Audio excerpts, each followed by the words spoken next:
Assalamualaikum warahmatullahi wabarakatuh. Selamat malam teman-teman. Baiklah, perkenalkan nama saya Suartini Febrianti. Kali ini kita berbeda dari minggu sebelumnya, Kali ini saya akan berbicara dengan rekan ataupun dengan Anissa Firdaus. Nah, tak terasa kemarin kita belajar tentang copywriting sama angle sebuah produk. Nah, yang kita dapat sangat banyak, salah satunya yaitu marketing. Sebenarnya berbicara hal copywriting dan angle dalam sebuah produk itu di pikiran saya tentunya juga mungkin bisa sendiri. Nah, jadi di sana banyak sekali yang kita dapatkan dari pembelajaran pertemuan sebelumnya, terus juga kita lihat iklan produk di Instagram, lihat produk di e-commerce. Nah, dari sana kita bisa menemukan sebuah copywriting angle yang bagus.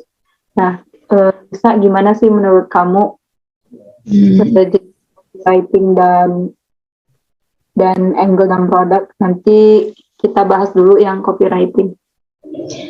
Ya, kalau menurut aku sih, kan memangnya sekarang itu tanpa copywriting kayak menjual suatu produk nggak akan langsung ngena gitu ya ke customer. Tentunya copywriting itu ya sangat penting gitu, tapi dalam copywriting juga kita tuh harus tahu gitu gimana cara-cara yang baik gitu bikin copywriting, karena bukan hanya bikin hanya kata-kata gitu ya, terus kayak kita bikin copywriting untuk menarik customer itu bukan hanya sekedar kita harus tertuju untuk menjual gitu, tapi ada makna dan memang menarik emosional juga gitu kan ya.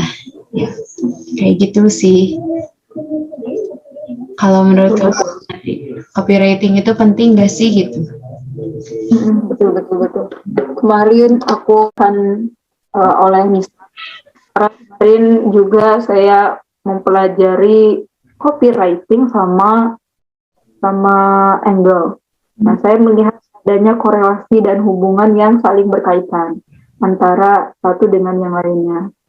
Untuk copywriting sendiri itu lebih mengajak customer, pelanggan, ataupun pembaca, ataupun reviewers untuk melihat tulisan. Sebuah pesan menyampaikan media marketing. Kemudian di angle sendiri itu memberikan, misalnya ada sebuah produk ini. Nah, kita melihat sudut pandang. Jadi kita misalnya apa yang ditonjolkan dari sebuah produk itu gitu. Jadi misalnya besarnya, kecilnya, atau keunggulan di dalamnya itu lebih ditonjolkan. Sudut pandang lebih kepada misalnya ada burger gitu. Nah, burgernya yang ditampilkan big gitu kan, misalnya kayak gitu. Nah, selain itu juga dia lebih menekankan pada unsur emosi. Kalau saya lihat lebih ke bagaimana cara kita menyentuh perasaan setiap manusia. Manusia itu kan memiliki perasa. Kalau misalnya manusia itu udah merasa dari esensi dari produk itu sendiri, maka dia akan berpikir dan mengolah informasi yang dicerna yang barusan dia lihat. Nah, setelah dia berpikir, kemudian membentuklah sebuah pola yang berpikir agar bisa menciptakan suatu imajinasi yang memberikan suatu unsur yang, bagaimana misalnya saya ini, misalnya saya pakai produk ini, apakah benar gitu. Misalnya saya memakai produk ini dengan harapan muka menjadi putih, misalkan dengan harapan wajah saya glowing kan, jadi lebih memberikan unsur imajinasi di dalam pikiran pelanggan itu sendiri, sehingga pelanggan pun menjadi tertarik dan untuk meninjau ataupun mengenal untuk memahami produk itu lebih jauh. Mungkin seperti itu nih. Dalam copywriting juga kita tuh harus ada strateginya gitu. Kita harus tahu biar copywriting yang bakal kita buat itu tepat sasaran gitu kepada customer. Nah, di sini juga ada beberapa strategi atau rumusan gitu dalam membuat copywriting. Nah, di sini itu menggunakan rumus 4C. Yang pertama itu ada bicara soal jelas atau clear. Nah, dalam hal ini kamu tuh harus tahu gitu bagaimana membuat salinan yang dapat dipahami oleh semua orang. Nah, tulisan yang dibuat juga harus jelas dengan menggunakan kata-kata ringan. Kalimatnya juga pendek ataupun poin-poin, jadi jangan terlalu panjang juga gitu. Nah, dalam membuat tulisan juga harus sesuai dengan keadaan customer terhadap produk yang akan kita tawarkan. Nah, terlalu yang kedua itu ringkas. Nah, dalam hal ini kita juga harus membuat copywriting itu menyampaikan informasi dengan kata-kata seminimal mungkin. Yang penting kata yang kita gambarkan itu udah tertuju gitu terhadap produk yang akan kita tawarkan dalam penulisan copywriting itu. Lalu menarik, nah itu sangat benar-benar terpacu gitu kan. Kalau nggak menarik ya nggak akan menarik customer juga gitu. Itu paling keren lah. Dan salinan juga ini juga harus cukup menarik untuk dibaca oleh audiens kalian gitu. Kuncinya berfokus pada pembaca dan kebutuhan, masalah, ataupun keinginan dari customer. Lalu ada kredibel. Nah, salinan yang kalian buat itu harus kredibel. Nah, publikasikan white paper dan testimoni pelanggan juga gitu, biar pelanggan kalian juga atau customer kalian tuh tahu gitu bahwa produk kalian juga udah banyak dikenal gitu. Nah, paling kayak gitu dalam strategi copywriting, biar copywriting kita buat juga tepat sasaran gitu. Jadi bukan asal bikin aja gitu kata-kata kayak gitu. Menurut kamu nih, dari pernyataan rumus 4C copywriting ini gimana sih? Apakah udah tepat gitu atau masih ada yang harus ditambah gitu? Kalau menurut kamu kekurangan dan kelebihan dari rumus ini itu gimana sih gitu? Baik, terima kasih Anissa. Kalau menurut dari saya sendiri, yang program dari rumus 4C ini sudah bagus gitu, jadi udah mencakup keseluruhan. Namun di copywriting ini juga kayak menarik banget gitu, menarik dalam artian ada sudut pandang, perspektif gitu. Jadi perspektif setiap manusia, setiap pelanggan itu juga berbeda-beda dalam merasakan emosi yang ada dalam satu produk. Walaupun produknya sama, tapi emosi yang dirasakan, pengalaman yang dirasakan juga sangat berbeda.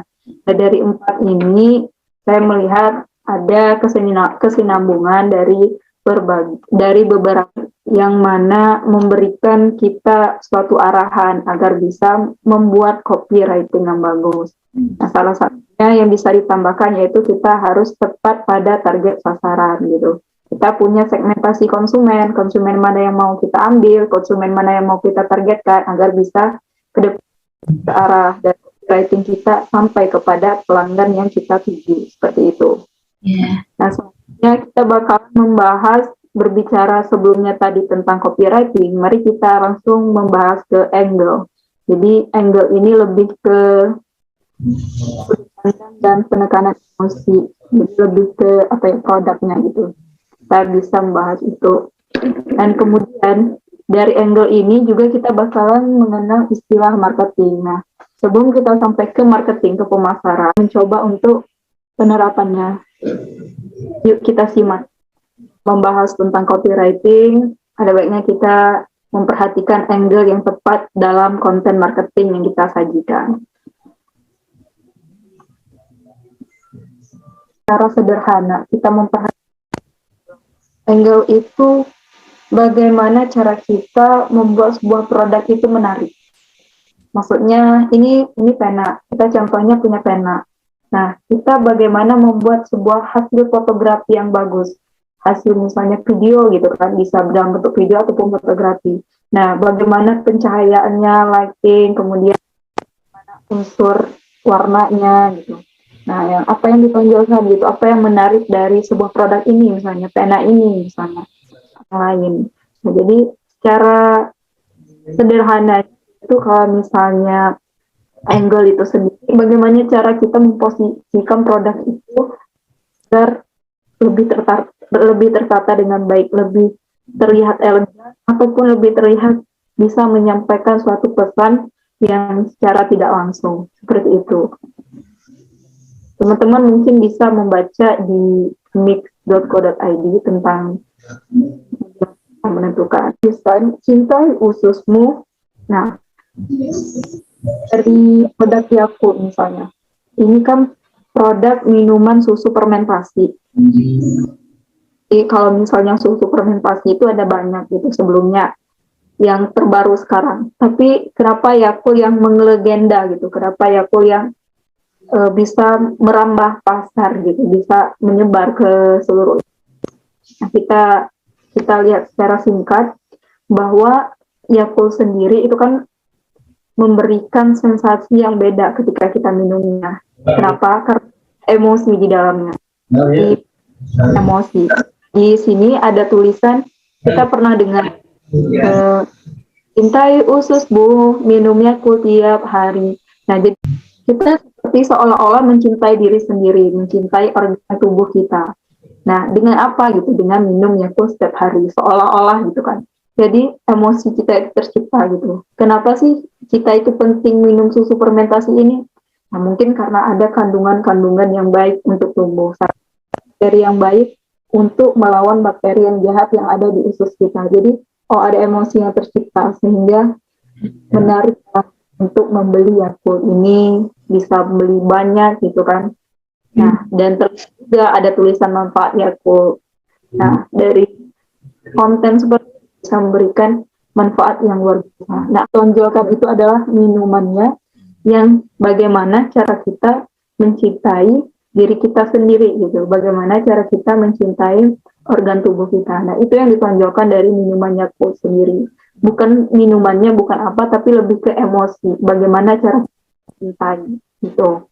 Kemudian kita lihat juga ada energen. Nah, di energen sendiri kan berbicara tentang minuman itu sangat banyak gitu. Minuman sekarang itu kan banyak yang tidak sehat, banyak yang minuman-minuman yang mengandung glukosa yang terlalu berlebihan sehingga bisa berefek kepada tingkat gula yang meningkat. Salah satunya yaitu diabetes. Nah, untuk kita minum hanya kopi gitu kan, itu kita menciptakan apa ya, asam lambung gitu, meningkat. Kalau misalnya kita lihat dari energen ini sendiri, katanya dari energen ini minum makanan bergizi. Nah, kita lihat kontennya Adam di sini. Kenapa itu bisa apa ya, kayak mereknya ini gitu. Merek ini menjual gitu, bersaing gitu di ranah pasar. Kenapa? Energen sendiri itu kan mempersepsikan minuman menjadi makanan. Logikanya seperti itu kan. Jadi selain instan, selain mudah dituangkan, tapi ini bisa memberikan kesan kita untuk kenyang gitu kan, untuk kenyang sementara walaupun kita tidak sempat untuk makan. Jadi mereka memproyeksikan dari minuman ke makanan gitu. Nah, jadi ini yang menjadi inovasi dari mereka gitu. Bukan menonjolkan sebagai minuman kemakan saja, tapi ada zat-zat yang terkandung di dalamnya. Salah satunya yaitu ada telur, susu, gandum. Nah, jadi seolah-olah orang itu, kalau misalnya berimajinasi tentang minuman energen, mereka berpikir bahwa mereka sehat, kenyang, dan juga tentunya rasanya enak. Tuh. Kamu di nomor Nabi malah makan laris ya? Ini tentunya harganya lebih terjangkau. Selanjutnya kita beralih ke minuman lagi. Kita beralih ke minuman susu. Kalau kita berpikir tentang minuman susu, mungkin yang kita minum gitu. Misalnya dari balita, dari umur 1 sampai 2 tahun. Begitupun ada yang lansia gitu. Gimana kita minum susu dan sangat bermanfaat gitu untuk tulang dan juga kesehatan tubuh. Nah, ada brand yang kalau kita lihat bersaing di ranah pasar Indonesia. Salah satu ada Frisian Pack, ada Indomie, ada Nestle yang susu beruang gitu kan. Dan sebagainya. Tapi kita lihat secara garis umumnya, kita lihat bandingan antara minuman Frisian Pack, Indomie, UHT misalkan, minuman Cimory. Nah, Mereka ini produknya sama gitu, produk minuman ini sama, tetapi apa kan dari minuman lain gitu. Coba kita pikirkan kembali, kita renungkan kembali. Bukankah ini dari copywritingnya ataukah angle-nya itu harganya berselisih gitu sedikit gitu. Kan juga berbeda kemas kita yang cimori. Cimori sekarang banyak sekali digemari. Perbedaan itu kita lihat kalau misalnya cimori itu banyak sekali pilihan rasa dan juga rasanya enak gitu. Sedangkan misalnya tempe, kalau dari rasa segi rasa udah enak tapi pilihan rasanya masih kurang gitu, masih pilihan. Indomie itu terlalu cair, misalnya kan minumannya kayak gitu. Sedangkan kalau lihat kita berbicara ke susu steril nih, orang pada bilang susu steril itu yang susu beruang gitu kan. Oh itu menyehatkan gitu. Padahal yang di Prison Crack tuh ada loh yang susu full cream gitu kan. Tapi orang pada nggak suka gitu. Lebih milih susu beruang gitu kan. Hanya populasi orang yang memilih, mereka lebih memilih susu kaleng gitu kan. Kenapa gitu kan? Mungkin dari kemasannya, dari packagingnya, memberikan rasa sensasi dan emosi di dalamnya juga, pengalamannya juga berbeda. Nah, menanti saya tertarik membahas minuman ini ya. Ini sejenis minuman teh lain unik gitu kan. Ada kayak busa-busa gitu, ada kayak kartunnya juga gitu kan. Dan kalau saya lihat ini juga bersaing gitu dengan sekarang itu ya, dengan minuman yang ada minuman yang katakanlah secara garis besar yang internasional, Starbucks, kemudian bersaing juga dengan kopi janji jiwa gitu kan, dia mirip-mirip seperti itu, misalnya boba gitu kan. Tapi kalau saya lihat ada keunggulan di dalam menanti toko ini, apa mereka mengambil unsur kayak koktail gitu, tetapi bukan koktail. Kita lihat mereka mengambil minuman yang segar dari misalnya lemon, itu dibuat dengan mesin yang khusus, kemudian buahnya itu diiris-iris, kemudian dimasukkan, jadi kan dia lebih terasa segar dan juga fresh. Nah, jadi kita lihat bahwa emosi yang ada di pelanggan menanti toko ini bisa mencairkan suasana untuk suatu kemajuan yang besar gitu untuk pasar Indonesia gitu. Nah, pertanyaannya kenapa ini bisa merambat sektor toko-toko yang lain gitu kan? Dari namanya saja yaitu menanti toko, banyak sekali gitu ya, seperti di Bengkulu sendiri gitu, banyak yang menanti gimana gitu, maksudnya mereka menunggu gitu kapan toko menanti ini buka gitu, mereka mau mencicipi gitu karena dari banyaknya reviewers, banyaknya orang yang membeli gitu. Nah, orang yang beli gitu kan. Nah, ada lagi di branding marketing mereka, dari unsur packing mereka, kemudian dari unsur personal branding mereka, dan angle dari produk mereka. Ini memberikan suatu sajian yang tentu lagi emosi yang dilibatkan gitu kan. Nah, di sendiri ya, menanti toko ini sendiri juga namanya juga unik gitu, ada matematika, ada minuman ya kayak pokoknya banyak kan. Jadi kayak padahal harganya ya, kita lihat harganya itu sekitar 28.000, sekitar 25.000, 28.000. Mungkin ternyata kalau gitu-gitu mahal gitu. Namun kenapa sih orang banyak membelinya? Balik lagi gitu. Misalnya seorang Jerome Pauline juga orang yang konten kreator gitu. Jadi copywritingnya udah bagus gitu. Kemudian ada kakaknya juga yang bekerja sama, dan kayak apa ya, kayak link atau jaringan sangat penting. Jadi mudah untuk mengenalkan suatu produk yang baru gitu melalui Instagram, melalui akun YouTube. Jadi ketika penontonnya itu atau pengikutnya itu melihat, jadi mereka membayangkan gitu bagaimana meminum minuman ini gitu. Mereka berekspektasi walaupun harganya mahal, tapi mereka merasakan hal yang berbeda gitu. Jadi terbayarkan rasa harga tersebut, terbayarkan dengan mereka menanti tadi. Jadi dengan mereka menunggu tadi gitu. minuman yang katanya enak, minuman buah yang sering membahas tentang makanan dan minuman. Padahal malam itu tuh mau minum gitu, kayak ngiler gitu mau minumnya gitu, tertarik untuk minumnya. Sudah membayangkan gitu bagaimana cara kita minumnya gitu kan. Nah, selanjutnya mungkin ada tanggapan dulu dari Anissa. Ya. Tadi bener ya, karena malam ini tuh ngomonginnya makanan gitu, minuman, jadi kayak ngiler, jadi pengen banget nih gitu. Nah, kalau dari yang aku lihat gitu ya, dari yang contoh-contoh pertama kayak Yakult, Energen kayak gitu, dan terakhir yang menanti itu. Nah, kalau kesimpulan dari aku, maksudnya bukan kesimpulan dan tanggapan juga ya, kayak copywriting angel itu sebenarnya kalau dari contoh-contoh yang udah tadi dipaparkan gitu kan, kayak Energen, Yakult itu udah brandingnya itu udah lama gitu, udah perusahaan emang udah lama dan produknya juga memang udah banyak dikenal gitu di mana-mana. Tapi kalau yang menanti itu kan produk baru ya, baru-baru inilah gitu, sekitar berapa bulan gitu. Tapi dia tuh bisa langsung boomingnya tuh cepet gitu, dikenal sama masyarakatnya.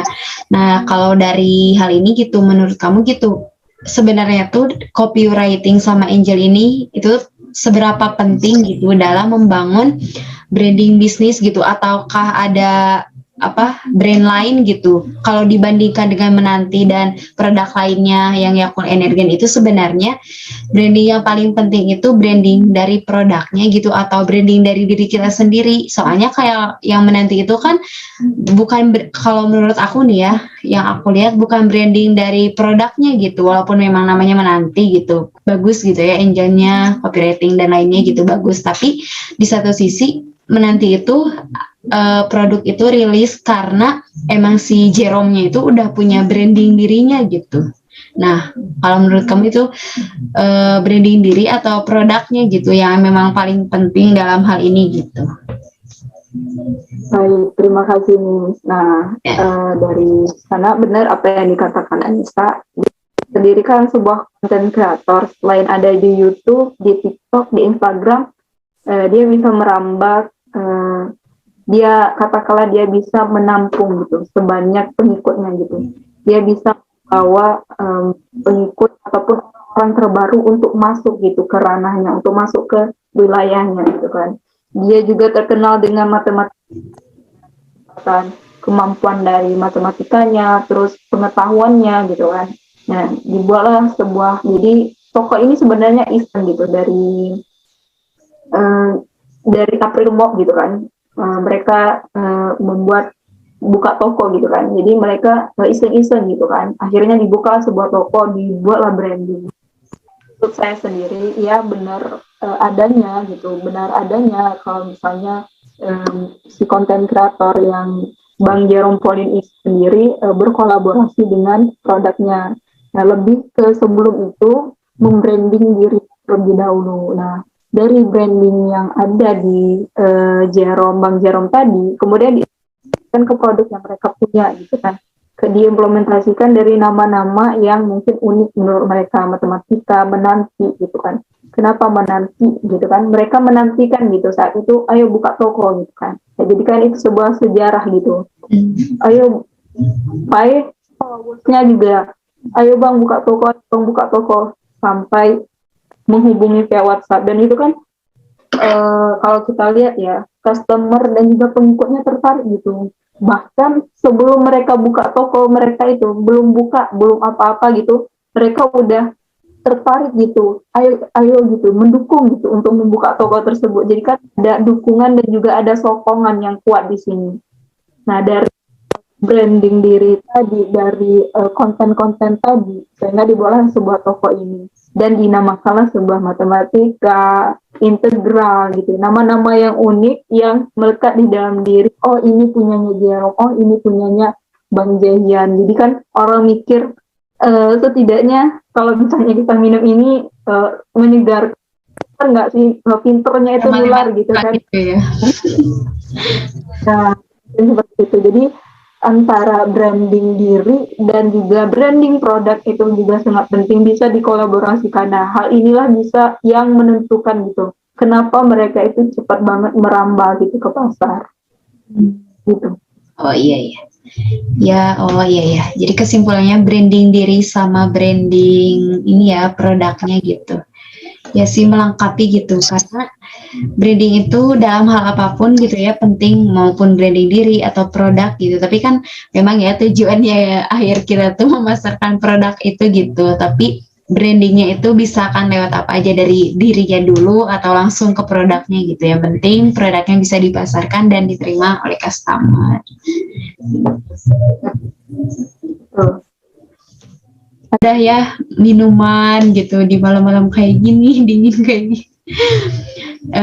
Apa ya kalau misalkan produk dari kecantikan nih, boleh nggak? Yang memang sekarang tuh lagi musimnya pakai skincare gitu. Kayaknya yang sekarang menarik itu yang MS Glow nggak sih, harganya itu Oh iya, MS Glow itu. harganya itu di atas rata-rata, kita cek dulu. Ya, cek.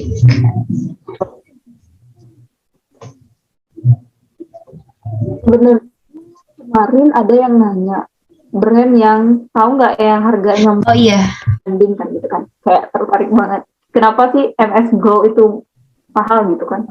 Sebenarnya saya itu bukan pengguna dari MS Glow, kemudian saya suruh sendiri gitu kan.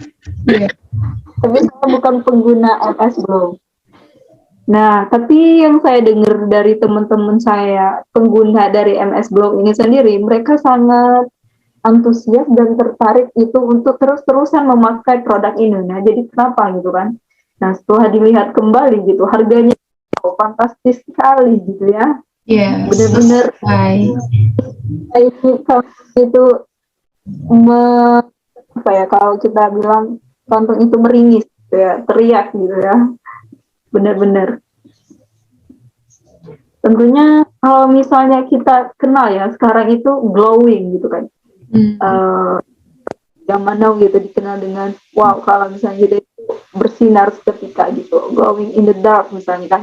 Nah, tapi istilah ini gitu mereka ambil gitu, akhirnya perusahaan ini membuat dan menginovasikan produk diri gitu, MS Glow gitu kan. MS Glow ini sebenarnya MS itu saya kurang tahu ya, tapi yang jelas orang berpikir bahwa skincare itu mahalan gitu kan, dan juga skincare itu murah, ada juga skincare itu mahal gitu. Skincare itu ada loh yang murah, ada juga produk yang menjanjikan dengan skincare yang murah kamu bisa glow up seketika gitu kan. Sebenarnya tidak ada yang instan gitu, setiap orang butuh perawatan untuk wajah.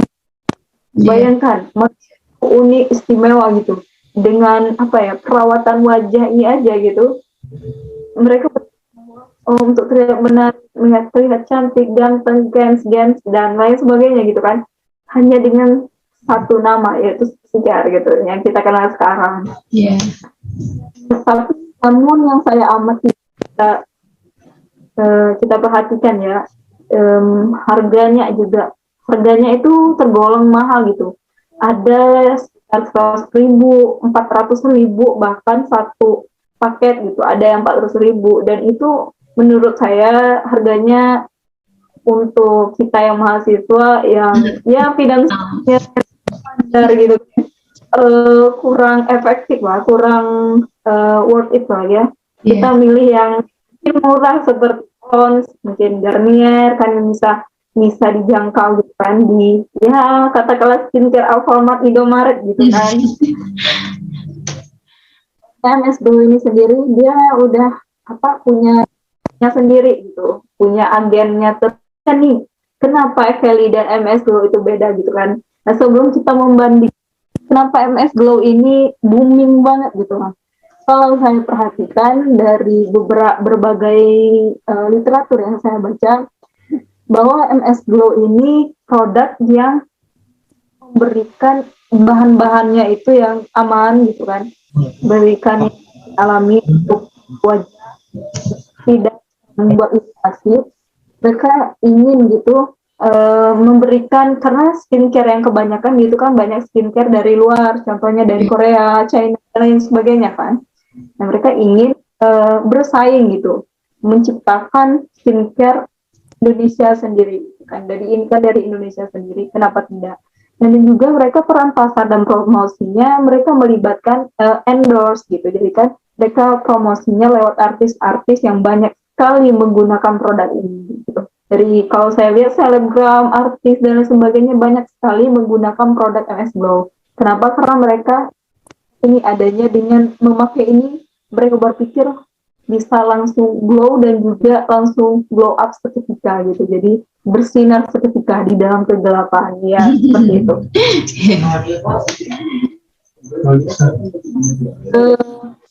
Setelah artis banyak pakai, ada orang yang membandingkan yang ada di MS Glow, yang Kelly sama MS Glow gitu kan. Kelly kita kenal ketika kita makainya itu ya, apalagi yang Kelly lebih dikenal dengan ibu-ibu gitu kan, dikenal sama neneknya juga, bahkan pakai skincare yang Kelly cream itu, kamu tahu kan yang warna merah. Nah itu, sedangkan ada juga yang whitening day cream gitu kan. Di antara pembanding dua ini setelah diteliti oleh reviewers, siapa ya waktu itu, youtubers gitu, dia dokter gitu kan, entah itu dokter entah siapa, kayaknya saya takut salah gitu kan, pokoknya dia seorang youtubers. Nah dia nge-review kandungannya ada yang kecantikan gitu kan, kandungannya ada di produk Kelly dengan yang ada di cream whitening day cream MS Glow itu mirip gitu kan. Terus juga ada yang beauty vlog gitu kan, vlogger gitu kan, mereka mikir apakah MS Glow itu menciptakan inovasi dari produk Kelly atau sama gitu, cuman packagingnya yang berbeda gitu kan.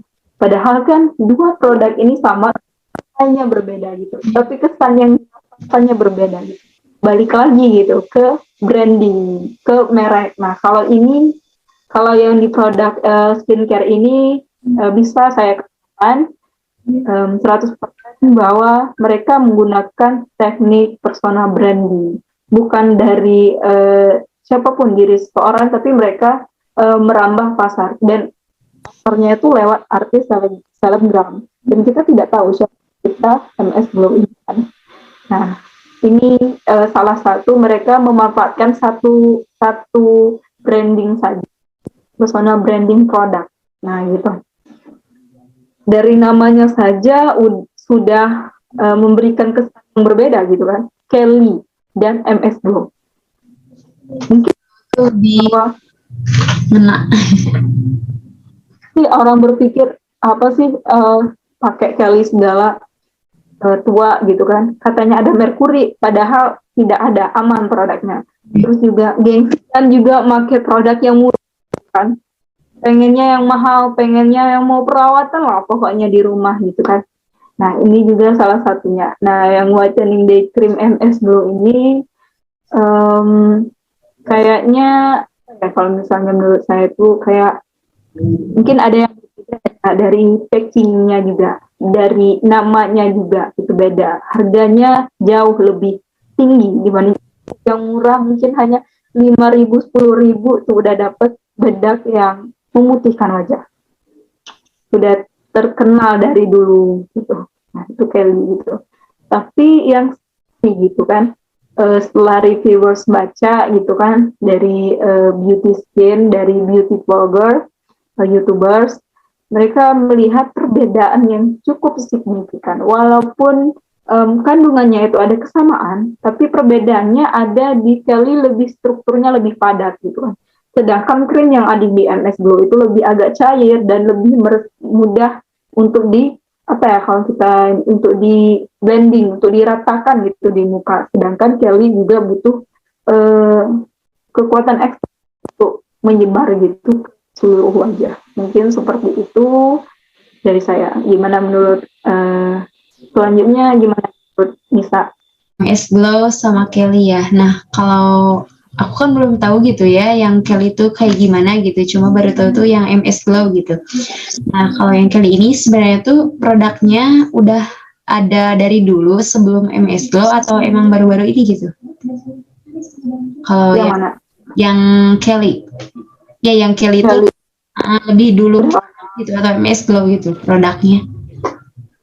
Es Glow itu sebenarnya udah ada tahun sebelumnya ya, tapi boomingnya itu di tahun sekarang gitu kan. Oh, jadi sebenarnya MS Glow dulu ya dibanding Kelly? Nah, enggak, maksudnya Kelly itu udah tahun 90-an, zaman-zaman old dulu gitu, zaman-zaman. Oh iya iya. MS Glow ini produk baru gitu, skincare baru yang menyusung berbagai produk gitu, berbagai apa ya kita gunakan untuk skincare lah, ya paket gitu kan untuk pakai skincare. Nah, orang membandingkan krimnya gitu kan, ternyata sama gitu kan kandungannya, tapi ada perbedaan yang cukup bisa dibedakan signifikan gitu. Oh iya, tapi kalau Kelly gitu di sekarang ini masih tetap booming gak sih? Kayak MS Glow sekarang gitu, masih tetap bertahan gak sih dari dulu sampai sekarang ini gitu? Saya ya, selain harganya murah juga, penggunanya juga kalangan-kalangan yang terdahulu sekarang juga kan, dari ya kita bisa katakan bahwa emak-emak banyak merekomendasikan produk ini gitu kan. Kali ini ibu-ibu biasanya merekomendasikan, dan juga pernah dulu mak dapur atau nenek-nenek yang gunain ini gitu kan, wajahnya masya Allah glowing banget karena pakai Kelly. Nah, kalau saya lihat masih bisa dipasarkan gitu, tapi dia kalau kita pikir ya, kalau tingkatannya itu lebih apa ya, di bawah gitu kan. Bukan berarti Kelly tidak bagus, harganya tidak bersaing, harganya murah gitu. Harganya ini bisa didapatkan di berbagai tempat, di warung-warung itu ada apa Kelly, bedak Kelly gitu kan. Ada juga orang yang Kelly tadi. Jadi di warung dimanapun ini sangat mudah gitu kan. Jadi orang kalangan-kalangan bawah pun jangan berkecil hati gitu. Mau glow up gitu kan, dengan bahan-bahan yang aman, kita menggunakan Kelly gitu. Dan jangan juga merasa apa ya, kalau misalnya merasa minder gitu kan. Pada dasarnya kita bisa tumbuh bersama, glow up bersama-sama dengan konteks yang berbeda, dengan budget yang kita sesuai. Dan seperti itu. Balik lagi ke finansial. Nah, kita kan udah bahas MS Glow, bahas skincare, kayaknya cukup banyak yang kita bahas malam ini ya. Dan saya tertarik nih, kalau misalnya gimana kalau kita ngobrol, kita bikin produk sendiri, tapi kita bikin copywriting kita sendiri gitu kan. Kita saling cross check lah, kalau kita bisa saling diskusi lah. Itu pokoknya buat masing-masing gitu sih. Ya, mungkin bisa ya apa Produk minyak kayu putih, ini produk saya, asumsikan ini produk saya gitu kan. Nah, dari minyak kayu putih ini mungkin yang terlintas di pikiran teman-teman untuk gigitan serangga, gigitan nyamuk, gigitan ini ya, seperti napasan atau lain gitu kan, karena mengandung aromaterapi untuk hidung juga, untuk kepala pusing dan itu mungkin terpikirkan oleh Anda. Tapi kita pikirkan kembali gitu, manfaatnya dengan minyak kayu putih yang satu bisa memberikan manfaat yang luar biasa. Saya mau mencoba bikin, bisa dikomentari oleh Nisa. Jadi misalnya saya copywritingnya untuk bayi gitu kan. Nah, misalnya minyak telon atau minyak kayu putih yang khusus untuk bayi gitu kan. Sayangi anak Anda di rumah dengan produk dengan sekali olesan, nyamuk pun langsung pergi gitu kan, langsung minder gitu kan. Yeah. Jadi apa ya, ibu-ibu di rumah itu langsung mikir, oh iya juga ya, pasti mau beli gitu kan, karena ada kesan emosi dan imajinasi yang ditonjolkan. Hanya saya mau merambah ke dewasa gitu. Kita lihat dan implementasikan sekarang ya, keadaan sekarang gitu kan. hanya sesak gitu ya, sesak nafas dan lain sebagainya. Kita khusus untuk pernafasan gitu kan, untuk pusing dan lain sebagainya. Sediakan minyak kayu putih Anda di apa ya, esensial eukaliptus misalkan kan. Sediakan minyak kayu putih Anda di rumah selama masa pandemi ini gitu kan. Dibuat, dan itu kalau misalnya terlihat biasa ya, kalau misalnya kita ini. Tapi kalau misalnya kita kita bikin copywriting lebih menarik lagi, misal kita bikin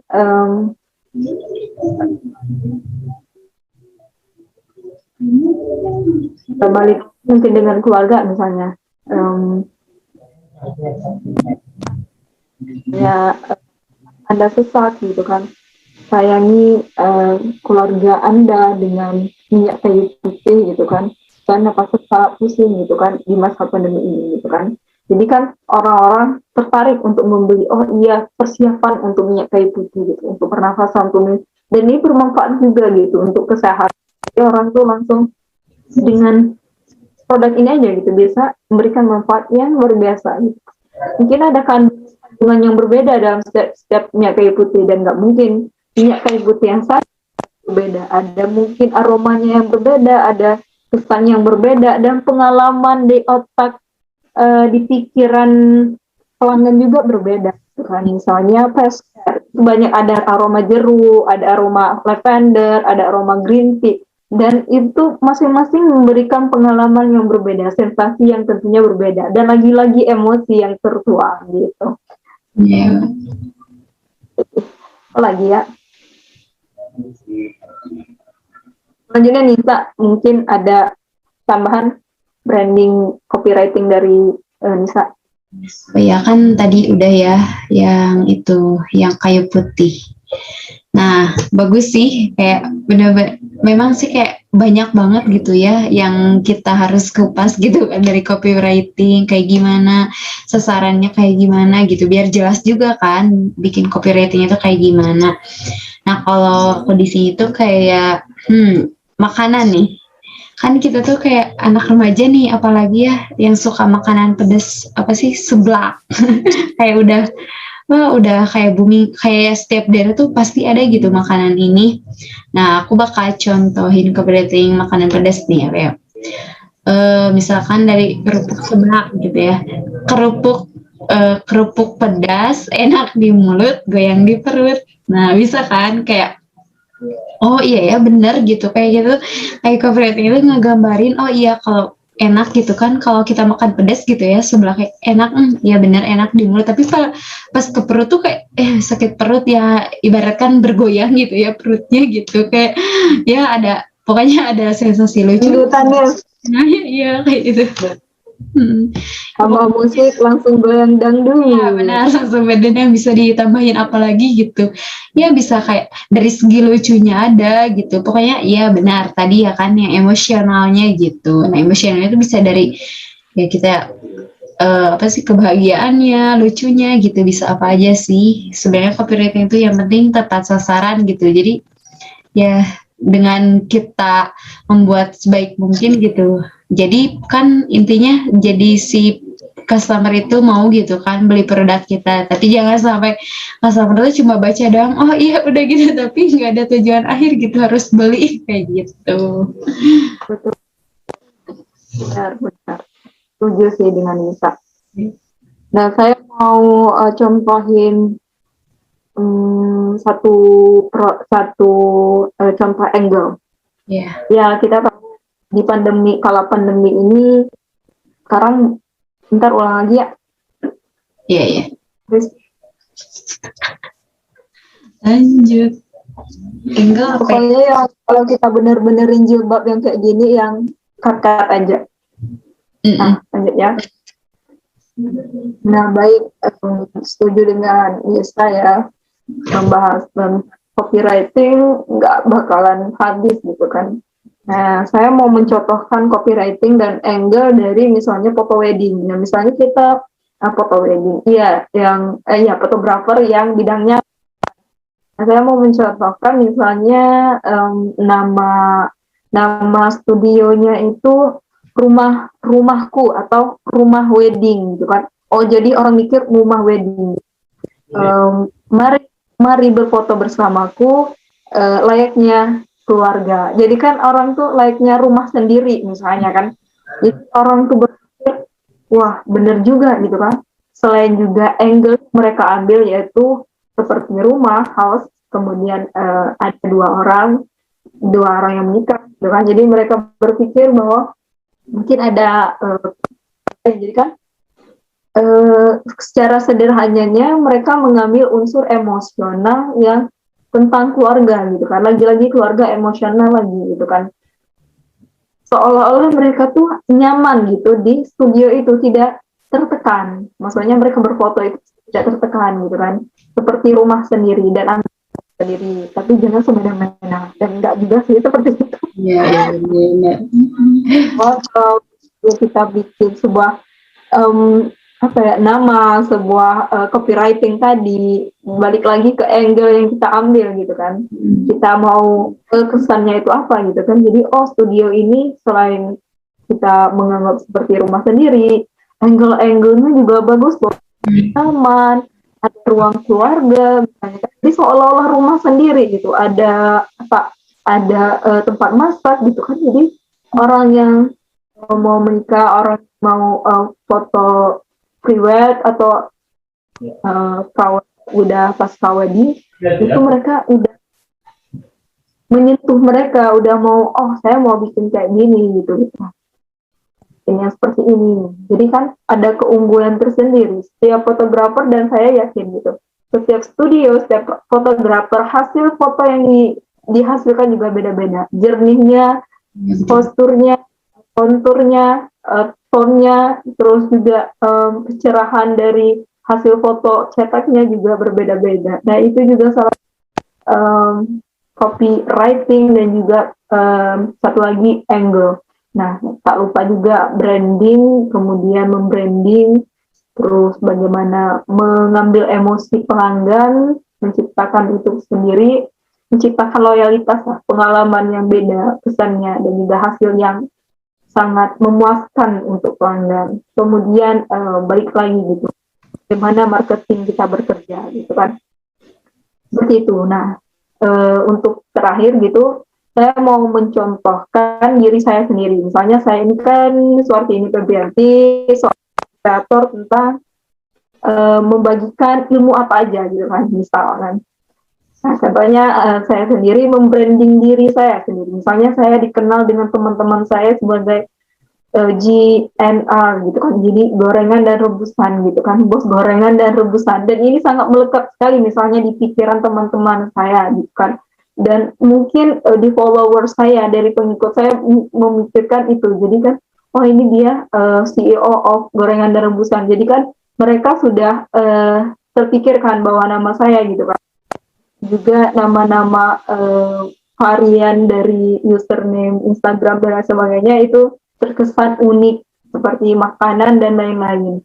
Dan juga ini juga pernah ditanyakan oleh teman-teman saya, kenapa mau mengambil unsur punya rasa dan setiap cicipan yang berbeda gitu kan, punya rasa yang berbeda dan tentu sensasi yang berbeda pula, dan bakalan dibutuhin gitu setiap hari, setiap kapanpun makanan akan selalu dibutuhkan. Salah satunya gorengan dan rebusan. Dan ada saya mengutip dari novel Gorengan dan Rebusan ciptaan saya sendiri. Mohon maaf. Boleh. Seperti promosi ya, tapi ini kayak melekat banget gitu di ingatan pembaca saya gitu kan. Hidup kan hambar tanpa kolesterol. Nah dari sini kita ambil bahwa ketika kita hidup tanpa gorengan, minyak, dan juga lemak, makanan yang enak gitu kan, kita berpikir bahwa gorengan itu makanannya enak semua gitu kan. Kalau kita hanya makan rebusan aja gitu kan, kayak hambar hidup gitu kan, kayak nggak ada hidup dan mewahnya gitu, tidak ada, ya kita tahu makanan instan banyak gitu, makanan seperti mie goreng dan lain sebagainya itu enak gitu kan. Jadi pikiran para pelanggan gitu, di pikiran para dengan teman-teman saya pembaca buku saya juga, mereka berpikir wah itu emang benar adanya gitu ya. Ketika gorengan tidak ada, kita bayangkan hanya hanya rebusan yang ada, itu bakal kita makan sayur terus bakalan bosan juga kan. Kalau misalnya ada variasi bakar, rebus dan sebagainya. Nah, makanya saya mengambil dari tulisan tersebut. Itu bisa menciptakan pelanggan itu sendiri, menciptakan emosi pembaca yang berpikir. Mereka langsung berimajinasi. Kenapa hidup? Kita lihat. Saya mengambil konteks kesehatan gitu kan, dan juga dari manusia itu sendiri, subjeknya gitu. Jadi itu tanpa gorengan. Maksudnya kalau tidak ada gorengan, ya kita hambar gitu hidup. Yeah. Jadi kalau tidak ada rebusan juga kita kolesterol ya, karena minyak dan lagi minyak dan makanan yang tinggi yang menyebabkan orang yang mungkin kolesterol dan berpenyakit gitu kan. Dan dari sini juga kita tarik kesimpulan bahwa emosi lagi yang terkandung kesehatan lagi. Jadi orang mikir bahwa keduanya punya kesinambungan yang luar biasa. Maka hidup kita juga harus seimbang gitu, seperti itu. Nah, gitu.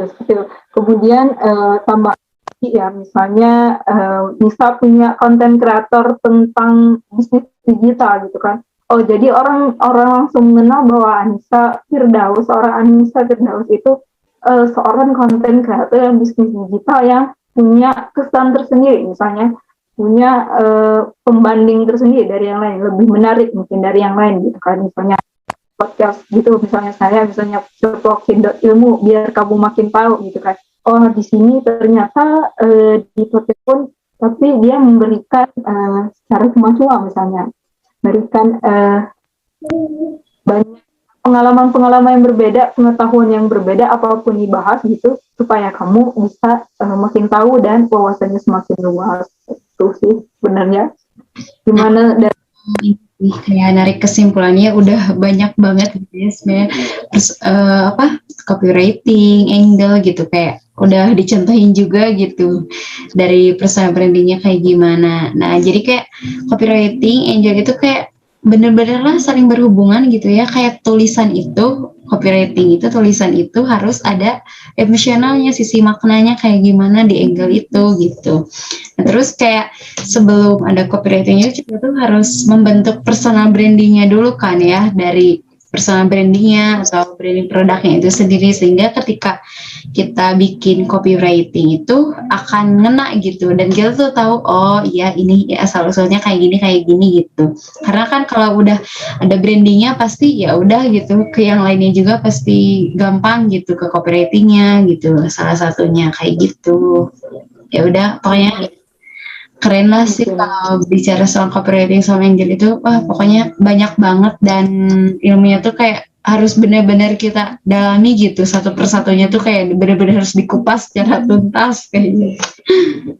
Oh ya, benar-benar. Nah, mungkin teman pendengar malam setia kali ini, pembicaraan dan obrolan kita singkat sekali ya, tapi sepertinya mungkin penonton sekarang tidak puas dengan kita juga bisa tambahkan komentar di bawah gitu kan, supaya gimana lebih baik lagi bahasanya, gimana apa yang harus dibahas gitu kan, supaya bisa teman-teman menarik kayak teman-teman mau konten kami menarik gitu kan, seperti itu. Nah, tidak lama lagi dari keseluruhan juga sudah dibahas satu persatu dari Anissa juga, dan jangan lupa teman like, komen, dan subscribe, dan juga jangan lupa follow kita gitu di Instagram. Kalau saya @capce_bawang, dan maaf kalau terkesan promosi ya, tapi ini sangat penting gitu. Dukungan dari teman-teman juga sangat penting. Kalau Nisa sendiri apa nih? Aku Anissa 134. Ya, gitu. Nah, itu. Iya. Untuk YouTube-nya apa nih? YouTube-nya Anissa 134 juga sama. Pokoknya jangan lupa ya. Kalau saya Wardim silahkan dicari itu.